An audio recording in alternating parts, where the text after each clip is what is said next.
Hello everyone, welcome back to the Storm 33. I am Tatiana. I'm here to do our sermons for this week for March the 2nd, 2025. We be reading Jacob chapter 1 in the New Testament. It used to be James, okay? They changed it to Jacob.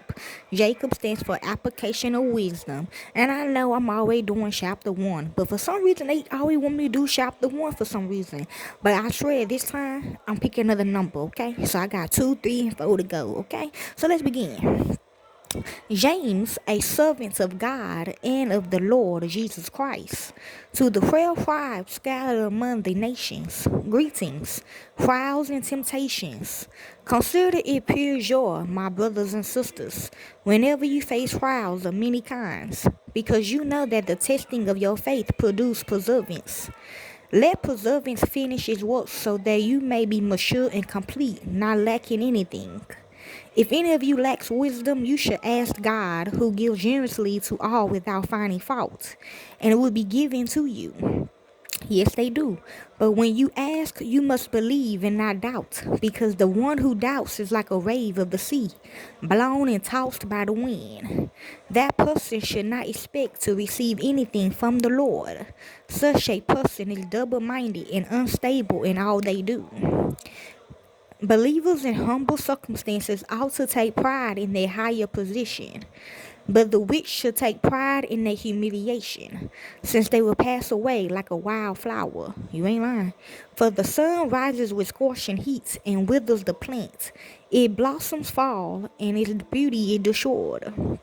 Yes, in the same way, the rich will fade away even while they go about their business. Blessed is the one who preserves under trial, because having stood the test, that person will receive the crown of life that the Lord has promised to those who love him. When tempted, no one should say, God is tempting me, for God cannot be tempted by evil, nor does he tempt anyone. But each person is tempted when they are dragged away by their own evil desires and enticed.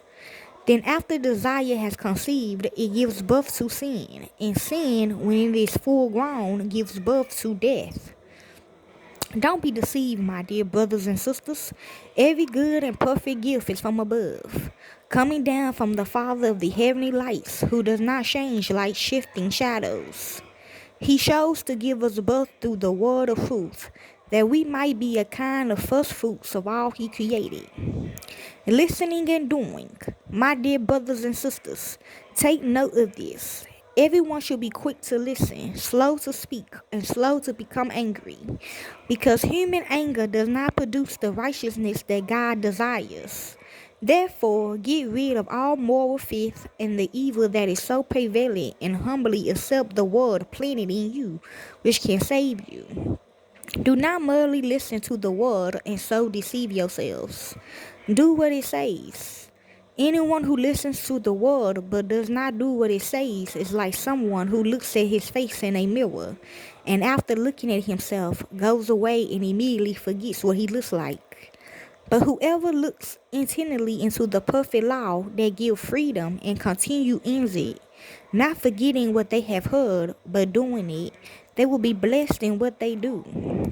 Those who consider themselves religious and yet do not keep a tight rein on their tongues deceive themselves, and their religion is worthless.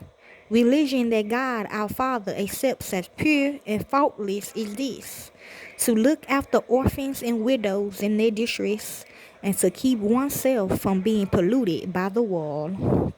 And that is Jacob chapter 1, okay? James chapter 1 in the New Testament. Enjoy.